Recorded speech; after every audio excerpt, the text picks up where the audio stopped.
Hello అండి, welcome back to my pregnancy series.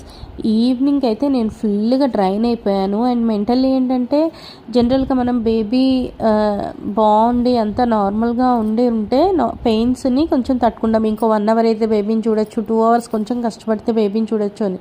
నేనేంటంటే physically mentally ఫుల్గా నేను డ్రైన్ అవుట్ అయిపోయాను అనమాట.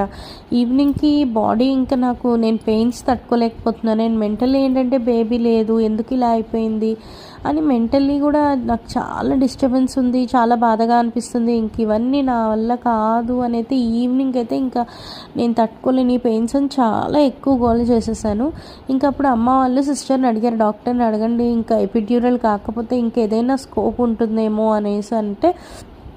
సో అప్పుడు సిస్టర్ వెళ్ళి అడిగితే డాక్టర్ ఏవో ట్యాబ్లెట్స్ ఇచ్చారనమాట. 2 ట్యాబ్లెట్స్ ఒకేసారి వేసుకోమన్నారు. అలాగే ఇంకో 2 అవర్స్ తర్వాత ఇంకోటి వేయచ్చు, ఇప్పుడైతే ఇది వేసుకోండి అన్నారు.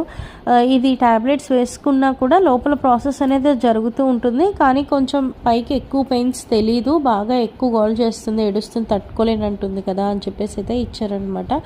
జనరల్గా అయితే అసలు ట్యాబ్లెట్స్ ఇవ్వరు, కానీ లోపల బేబీ ఏం లేదు కాబట్టి ఇంకా అది దానికి సైడ్ ఎఫెక్ట్స్ ఉంటాయా, పడుతుందా పడదా అని ఇంకా స్కోప్ లేదు కాబట్టి అది ఇచ్చారు. ఆ ట్యాబ్లెట్స్ వేసుకున్న ఒక 1/2 అవర్కి నాకు కొంచెం పెయిన్స్ అయితే తెలియలేదు. ఇంకప్పుడు నేను ఒక 2 అవర్స్ అయితే నేను నిద్రపోయాను అనమాట.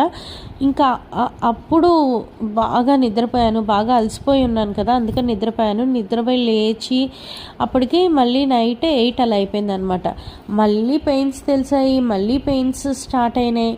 మళ్ళీ వేసుకుంటానంటే వద్దు అని అన్నారనమాట ఇంకా ట్యాబ్లెట్స్. తర్వాత ఏమైంది అనేది నెక్స్ట్ షాట్లో పెడతాను. Thank you.